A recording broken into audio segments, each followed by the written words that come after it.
Hello friends, welcome to our channel. இன்னைக்கு நம்ம சேனல்ல ரொம்ப சூப்பரான சிக்கன் குருமா எப்படி செய்யறதுன்னு பார்க்கலாம். இதுக்கு நம்ம இன்னைக்கு 1 கிலோ சிக்கன் நல்லா க்ளீன் பண்ணிட்டு எடுத்துறோம். இப்போ இத ஒரு குக்கர்ல மாத்திடலாம்.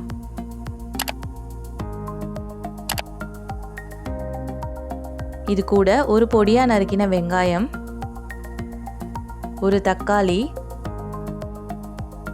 ஒரு பச்சை மிளகாய், 1 டீஸ்பூன் இஞ்சி பூண்டு விழுது, 1/2 டீஸ்பூன் மஞ்சள் தூள், 2 டீஸ்பூன் மிளகாய் தூள்,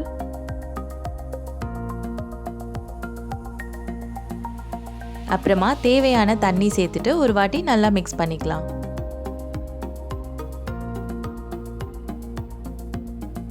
நெக்ஸ்ட் இது கூட 1/2 டீஸ்பூன் அளவு உப்பு சேர்த்துட்டு இதை அப்படியே மூடி வச்சு 2 விசில் வர வரைக்கும் வேக வச்சிடலாம்.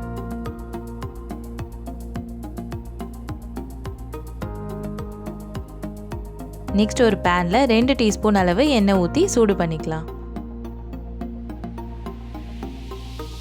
இதில் 3 வெங்காயம்,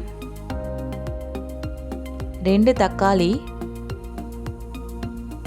அப்புறமா 2 பச்சை மிளகாய் சேர்த்துட்டு ஒரு 2 நிமிஷத்துக்கு நல்லா வதக்கிக்கலாம்.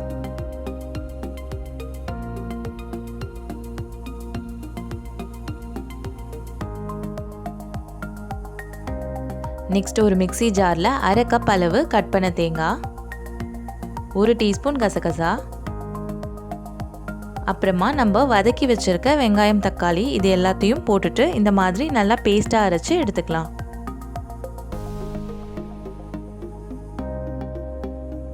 நெக்ஸ்ட் ஒரு பேனில் 5 டீஸ்பூன் அளவு எண்ணெய் ஊற்றி சூடு பண்ண போகிறோம். எண்ணெய் காஞ்சோன்னு 1/2 டீஸ்பூன் சோம்பு, 4 ஏலக்காய், 5 கிராம்பு, 4 பட்டை, கொஞ்சமாக கருவேப்பிலை சேர்த்துடலாம். நெக்ஸ்ட் நம்ம வேக வச்சு எடுத்து வச்சிருக்க சிக்கனை இதில் ஆட் பண்ணிடலாம்.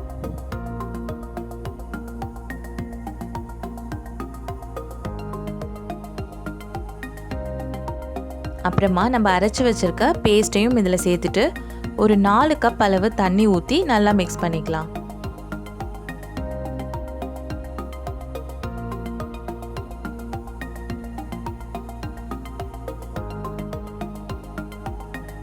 இப்போ குருமாக்கு தேவையான உப்பு சேர்த்துட்டு ஒரு 10 நிமிஷம் நல்லா கொதிக்க விட்டுக்கலாம்.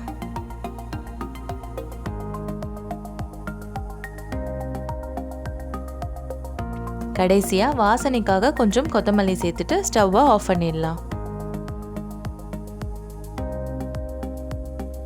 அவ்வளோதான், ரொம்ப சுவையான சிக்கன் குருமா ரெடி ஆயிடுச்சு. இது பார்த்தீங்கன்னா ரைஸ், இட்லி, சப்பாத்தி இப்படி எல்லாத்துக்குமே ஒரு சூப்பரான காம்பினேஷனாக இருக்கும். ஸோ நீங்களும் கண்டிப்பாக ட்ரை பண்ணி பாருங்கள். தேங்க்யூ.